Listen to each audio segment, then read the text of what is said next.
really a privilege to be with you guys here. I'm so honored to be amongst you all. This morning, I want to talk about three things that are near and dear to my heart. I want to talk about prayer, I want to talk about friendship, and I want to talk about food. We all love food, right? Quick show of hands, does anybody have friendship? Does anybody have like a best friend, right? Does anyone have a best friend? Does anybody have a best friend with them here this morning? Okay, put them down because it's weird if only one of you like raise your hand. It's gonna be strange. I just want to give us like a quick recap of the story that we just read from John 21. So John 21, we find 7 of the disciples are back in Galilee, and this story, this scene takes place in a period of time that's after Jesus' resurrection and before his ascension. So he's got 40 days. Jesus is on the earth for 40 days after he comes back from the dead. And he's got these 40 days, and what he's doing during these 40 days, we know from the beginning of Acts tells us that he spent it with his disciples. He appeared to some of them in different ways, and he spoke to them concerning the kingdom of heaven. And the way I kind of like to think about this 40-day period, it's a really unique period. One of the ways I like to think about it is Jesus has like 40 days to pass off the baton of Christianity to this small band of disciples before he's got to go back to the Father, right? Now think about this for a second. He's got 40 days to make sure a leadership transition happens, to make sure that baton gets passed, to make sure that everything he's been doing for the last several years actually gets carried on. And of course, we know he has, entrusts them to the Holy Spirit, but you got to think about it for a second. It's kind of a funny spot of human history because without those 40 days sort of being successful, we're not in this room today, right? If the disciples don't get the message, if they don't get with the program in those 40 days, we don't find ourselves here at Biola University in beautiful LA County this morning. And so it's a critical 40 days, and we look at this story. Jesus appears to his disciples in Galilee. They go to Galilee, so 7 of the disciples go to Galilee, and what do you do when you're in Galilee? You go fishing, right? So 7 of them, they go out at night, they're fishing on the lake, and you got to think it might be a little cold. They're out there, it doesn't seem like they're catching anything, and morning comes, right? The light sort of starts to break across the lake, and it's beautiful, and they're still fishing, and they see somebody. They see someone on the shore. They're about 100 yards off the shore. And that person calls them, and the person says, friends, have you caught any fish? And the response from the disciples is a little bit, I don't want to read too much into the text here, but it sounds, like it could be a little grumpy, like they just reply one word, no. Have you caught any fish? No. And, they probably haven't had their coffee yet. I'd be grumpy too. They've been out there all night. They haven't caught anything. And the stranger from the shore says, hey, throw your nets in on the right side of the boat and you'll find some there. And so you got to imagine you're the disciples, you're tired, you're hungry, you're like, we got nothing to lose. And so they throw the net in on the right side of the boat, and instead of catching nothing, this time they catch something. And it's not just like a couple fish, right? The Bible records that they're big fish, and it's 153 fish, so we're talking like a whole school of fish. I'm not a fisherman, but I reckon that's like a pretty big amount to start hauling in. So they throw the net, they hit a school of fish, and they all start, you got to imagine, like they're scrambling, and they're pulling the net in, and people are kind of running around on the boat. And in the midst of all the chaos, in the midst of the craziness, one of the disciples has a bit of an epiphany, and it's John, the youngest. And in the midst of the busyness, I have to imagine he's standing there, and maybe he stops for a second and he starts connecting the dots together to another time that the disciples had also got caught fish several years prior. And you can see it, right? He sort of says to himself, it's the Lord. And then he leans over to Peter. Psst, psst, hey, Peter. And Peter's like, trying to grab in the fish. Hey, Peter, what? Peter, it's the Lord. And Peter, you know Peter, like he's Peter, right? So he's immediately, he's like, it's the Lord. Oh my gosh. So he grabs his clothes, he jumps in the water. I don't even know if he explains himself or what. Like he's just jumping in the water all of a sudden. I got to imagine the other disciples that weren't John are like, what is going on with Peter? They're trying to catch fish. He starts swimming to shore, and John probably tells them, hey guys, I think it's the Lord. And they start, bringing that boat full of fish to shore. Peter's already there, and they arrive on shore, and what do they find? They find Jesus standing on the shore, and next to him, it says there's a charcoal fire, and there's fish, and there's bread laid out. And he says to them, bring the fish that you've caught, and then he says, come and eat. Come and eat breakfast. And it says, the text records that they knew it was the Lord. They knew it was Jesus. They didn't doubt that it was Jesus in that moment. So has anybody been to Israel here? Has anybody been to the Lake of Galilee? Okay, awesome. I love that. A couple of us.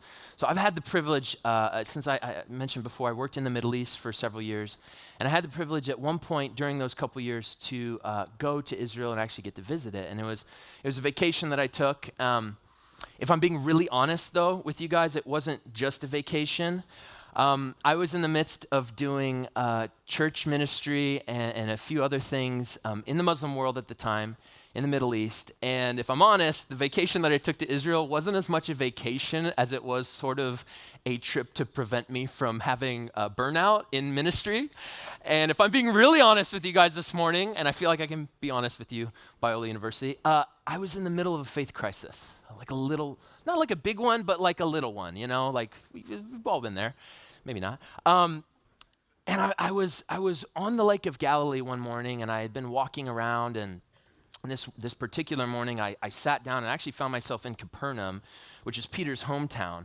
And I was just walking around Capernaum, and I remember writing in my journal, one of the reasons that I felt like I was in the middle of this crisis of faith, one of the reasons I felt so burnt out was I felt that, and I wonder if some of us could identify with this morning, I felt that many of my preconceived notions and perceptions and conceptions about who God was and about what I had expected him to do had been crushed.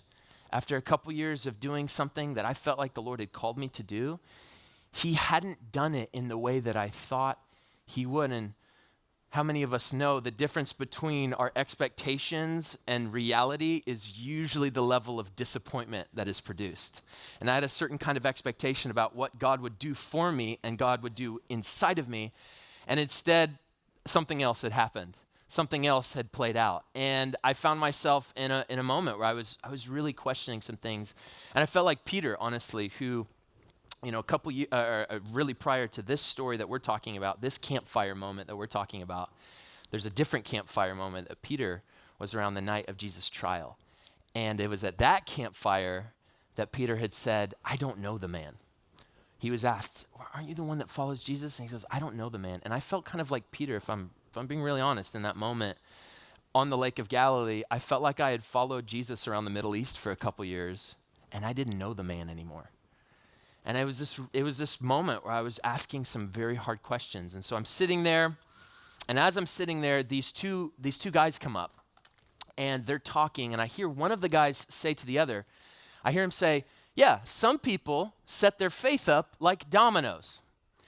And as you do when you're having a faith crisis and you hear somebody say a statement like that, you sort of eavesdrop. And so I leaned in a little bit, and I kind of like, okay, where's this going? He goes, yeah, some people set their faith up like dominoes. He says, once one aspect of your faith crumples, the rest of your faith sort of falls as well. And I'm sitting there thinking, yeah, that sounds right. And he said, when I was again, they're speaking loudly. It's sort of weird, but I'm sitting there and I'm loving it. He says, when I was in college, one of my professors, he told me, he said, you should set your faith not like dominoes. You should set your faith like a bullseye. And you should have Jesus in the center of that bullseye.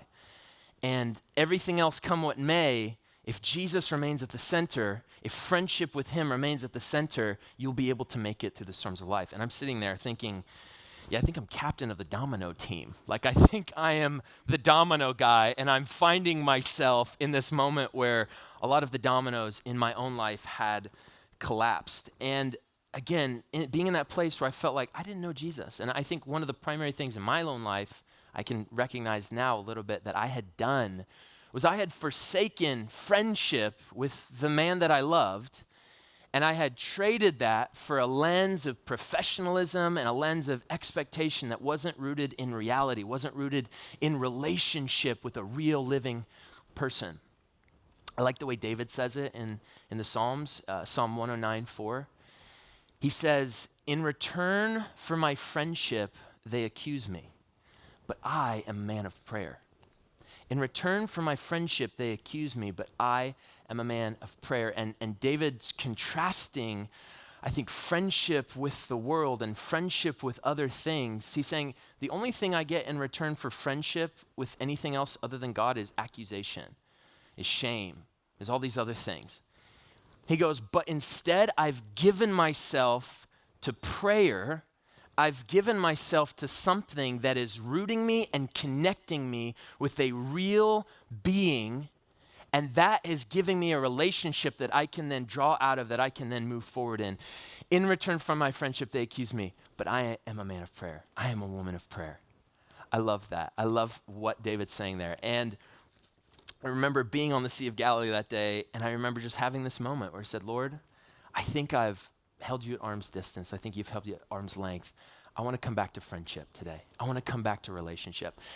And what we see in John 21 is just that, right? There is this moment that obviously has a profound effect on all the disciples, but I want to particularly highlight Peter. Peter is dramatically affected by this moment that they have on the beach. And the way we know that is because Peter will go on to be a leader in the church. And then we know, according to church history, he will actually go on to be a martyr and die as a witness in Rome for the man that he once denied. I want to say that again. He will later go on to be a martyr and a witness for the man that he once denied. And one of the final scenes that we really get is Peter and Jesus, and they're having this interaction here on this beach. This is a breakfast that would obviously leave a mark in Peter's life. I want to make a statement this morning. I want to say something to us. I believe that prayer is one of the primary means by which we can develop friendship with God. I'm going to say that again. Prayer is one of the primary means that we can develop friendship with God. I wish for all of us today that we could have been on that beach, that we could have been there with Peter and John and the rest of the disciples that morning, and we could have had breakfast with Jesus. I've never had the Son of God cook me fish, but I imagine he's not bad at it. You know what I mean? Like, I feel like that would have been a pretty good brunch to be a part of. I know California, I know you guys love your like avocado and toast or whatever. Like, you guys like breakfast. I know you guys, okay? And what would that have been like to be there that morning, really? Like to see the sun coming up and casting shadows over the lake, and to see, as Jesus served the bread, as he pulled the fish off the fire, to see the holes in his hands, right? Like, what would that have been like to be there with Jesus that morning? It clearly left a mark on Peter. And unfortunately, we can't be there. We can't have that. But I will say this morning. For those of us that desire that kind of intimacy, for those of us that desire that kind of friendship with God that the disciples had, we have something amazing at our fingertips this morning. And I don't want to be trite about this, but we have the Holy Spirit inside of us. If you believe in Jesus today, you have the Holy Spirit living inside of you. And you can call upon him, and you can talk with him, and you can sit with him, and you can interact with him. And because he's a real live person, he will talk back. He will interact with you. And that's the beauty today, in my mind. That is one of the most beautiful things. And it's one of the reasons why Jesus said, it's actually better that I go, that the Comforter may come. I can't have breakfast with you, but I can interact with you still. I can be with you. You can sit with me, and we can have friendship together. I tell people that I worked in the Middle East, and I usually get similar reactions from people, They're like, that must have been crazy. Was it dangerous? The big one is like, why? Like, why would you go there? And And I get it. Like, it's a little dangerous. It is a little crazy. I lived through some interesting things. I lived through an attempted coup. I lived through a couple bombing. Like, it was sort of a wild time when we were in the place that I was working in. But to me, the why never was a question. Like, it was never a question of why I am here, why I was there.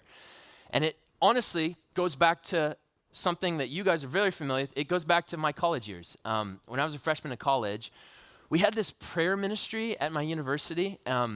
And by prayer ministry, what I really mean is that we had a closet on campus that had like a busted CD player that would play like Hillsong United on repeat. And then like people would come and sleep in that room, between classes. So like that was our prayer ministry, right? And it was like, we called it a prayer room, and it was our prayer room on campus. I'm sure none of you guys do that. It was our prayer room, and I would go there. In the afternoons, in the mornings, and I would just sit and be with Jesus. I would read my Bible. It would be really hard. I'd be bored half the time, trying not to fall asleep the other half of the time.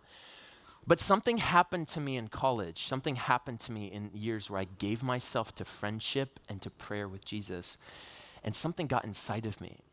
And how many of us know when you become friends with somebody, you begin to care about the things that they care about, right? So I'm playing fantasy football this year for the very first time. I've never done it before. I had Austin Eckler. He scored a touchdown yesterday with you guys. All right. Some Melvin Gordon fans in the room. And I've never cared about football, fantasy football. And all my friends were doing it this year. And I said, you know what? Why not? And now I'm like the raving fan. I'm like, oh, football! Like, I don't even know anything. I'm just like so excited. Why? Because my friends cared about something and I learned to care about it through them. It's similar to friendship with Jesus. You spend time with him, you develop intimacy and friendship with him, you begin to care about the things that he cares about. And so I began to care about my own friends as I prayed more, as I spent time with him more. I began to care about my city, my country, and soon enough, I began to care about other countries and other regions of the world. And that's quite simply how I got to work in missions. Prayer is a primary means by which we develop friendship with God. Like I said, working in missions, there's a couple things that keep me up at night. So I was a business major. Any business majors here? Yes, there's hope for the money changers. There's hope for us. I worked in business and you do stats and stuff like that. And so I love stats. And there's a couple stats working in missions that keep me up at night. One of the stats is that there are approximately 3 billion people in the world right now, today, that are going to wake up, that are going to go to bed, and that are not going to have a gospel presentation given to them. About 40%, 3 billion of the world's population today will not have a gospel presentation, a viable witness of the truth, a viable witness of the gospel. And that kind of keeps me up at night. The other thing that kind of keeps me up at night is that the response often of the Western church is not as great as the need. And so of the missionaries that get sent out of the West today, only about a fourth of the missionaries sent from the West will actually go to that 40%, will go to that 3 billion people. And they're usually being resourced with about 1% of finances from the Western church. This is just my world. This is kind of the things that I live and breathe in and I think about a lot. And it kind of keeps me up at night. One of the things that I love about Jesus, one of the things that is absolutely amazing about this man is that his response, his reaction to things is so much different than my reaction and response to things, right? Go back to John 21 for a second.